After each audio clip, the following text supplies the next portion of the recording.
se fosse possível conquistar novamente aqueles que se foram? Juntos, nós podemos. Invista neste canal. Invista em um mundo melhor.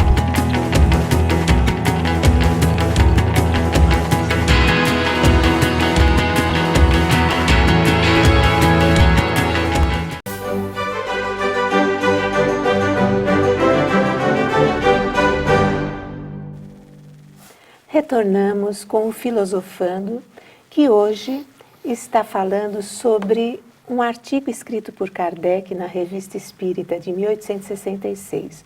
Os tempos são chegados. Professora Sônia, no nosso primeiro bloco, a senhora deu um panorama assim do que seria, o que significa essa expressão, os tempos são chegados. E como é que o Espiritismo poderia esclarecer de uma forma mais racional isso? Você mesmo disse, absolutamente racional, porque até então nós tivemos interpretações contidas no Evangelho, por exemplo, de Mateus, no capítulo 25. Existe um subtítulo ali, pelo menos a Bíblia de Jerusalém traz um subtítulo como sendo um momento escatológico, né? Posteriormente, outras obras, outras culturas, inclusive orientais e ocidentais, falando sobre essa mudança profética, essas alterações que o planeta poderia sofrer, a humanidade também.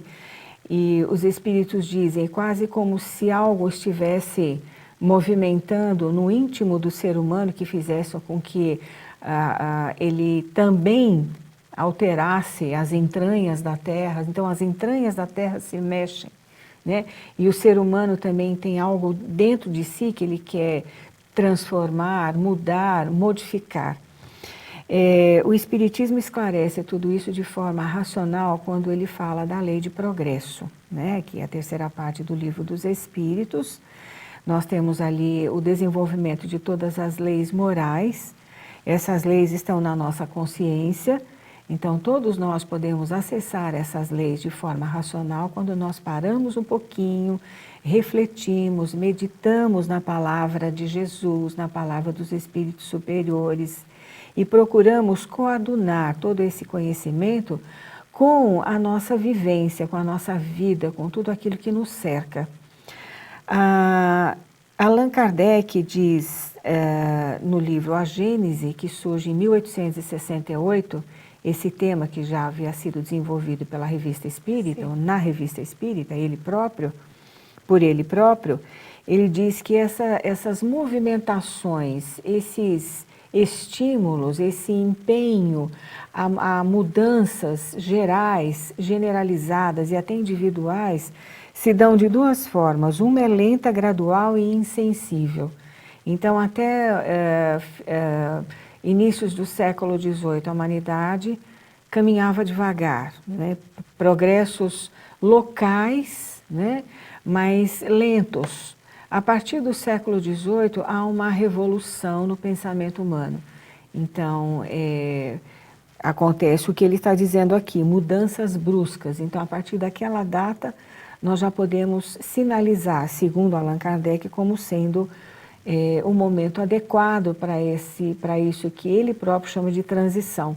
Então, essa transição começou em fins do século XVIII e nós estamos no auge dessa transição não mística, repetimos, como um processo gradual, embora rápido, mas concernente à necessidade que o ser humano tem de sua própria evolução e o nosso planeta acompanhando tudo isso, né? Sem dúvida. Professora, na Gênese, tanto na Gênese como no Livro dos Espíritos, né, nós vemos eles fazerem referência aos espíritos, né, que ditaram para Kardec as respostas, fazem referência a uma geração nova, regeneradora. Uhum. E quem seriam, então, esses espíritos que fazem parte dessa nova geração e como que a gente poderia distingui-los? Veja só, no item 6 do capítulo 18 do livro A Gênese, Kardec diz assim: a geração futura, desembaraçada das escórias do velho mundo e formada de elementos mais depurados, se achará possuída de ideias e de sentimentos muito diversos dos da geração presente, que se vai a passo de gigantes. O velho mundo estará morto e apenas viverá na história, como estão hoje os tempos da Idade Média, com seus costumes bárbaros e suas crenças supersticiosas. Então, é o que nós já dissemos anteriormente, a cada geração, de pai para filho, de netos de avós para netos e assim sucessivamente, novas ideias vão aparecendo, vão surgindo, as pessoas surgem e mudam todo o quadro da Terra. Conforme o exemplo que Kardec está dando aqui, a Idade Média não é igual ao tempo atual, jamais poderia ter sido. O progresso envolveu a raça humana naquela época e nós estamos no momento atual numa sociedade totalmente diferente do que era medieval.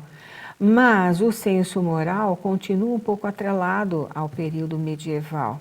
Então nós ainda temos instintos de vingança, de vaidade, de orgulho, de inveja, de prepotência, que fizeram a geração que viveu naqueles tempos e que passou, mas ao mesmo tempo se fixou no inconsciente coletivo humano. Mas nós estamos a caminho, né, de um desenvolvimento moral adequado.